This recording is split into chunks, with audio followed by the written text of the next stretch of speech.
आप फरमाते हैं, मौत आने से कबल नेक अमाल से अपनी टोकरी को भर लो ताकि फुर्सत के वक़्त फ़ायदा उठा सको और सआदत मंदी से सरफराज हो जाओ। आप फरमाते हैं, जो इंसान लोगों की ग़ीबत करने की लालच रखता है इसे लोग गालियाँ सुनाते हैं, और जो इंसान ज़्यादा बोलता हो उससे लोग जल्द उकता जाते हैं।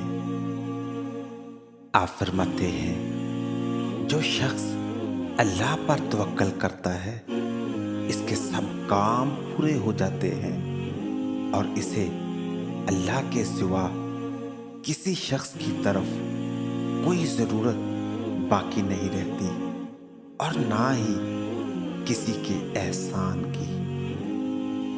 आप फरमाते हैं, अगर तू चाहता है कि तेरी खूबियों में इजाफा हो तो कभी भी अपनी खूबियों को ज़्यादा ना समझो और ना ही ज़्यादा उतराओ।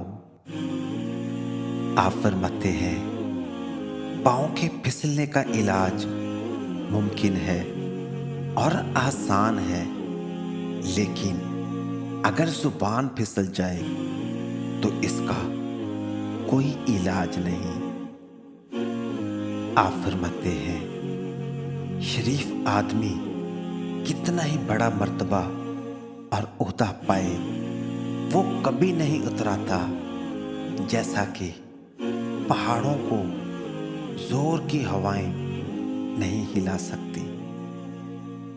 आप फरमाते हैं, कबल इसके तुम्हारे आमाल का मवाजना हो, अपने नफ्सों के आमाल को खुद वज़न करो, और कबल इसके कि तुम्हारा हिसाब लिया जाए, अपने नफ्सों का हिसाब अच्छे तरीके से कर लो।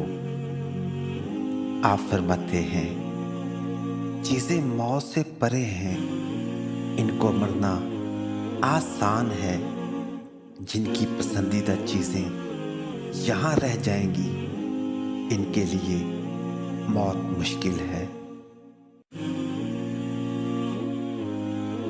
आप फरमाते हैं, जो बात आपके दिल में उतर गई वही आपका अंजाम है।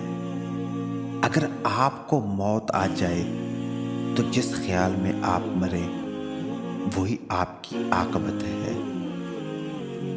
आप फरमाते हैं, दुनिया के अंदर सबसे बड़ा इंसाफ ये है कि ये दुनिया गुनाह के मतलाशी के लिए गुनाह देती है और फजल के मतलाशी को फजल देती है।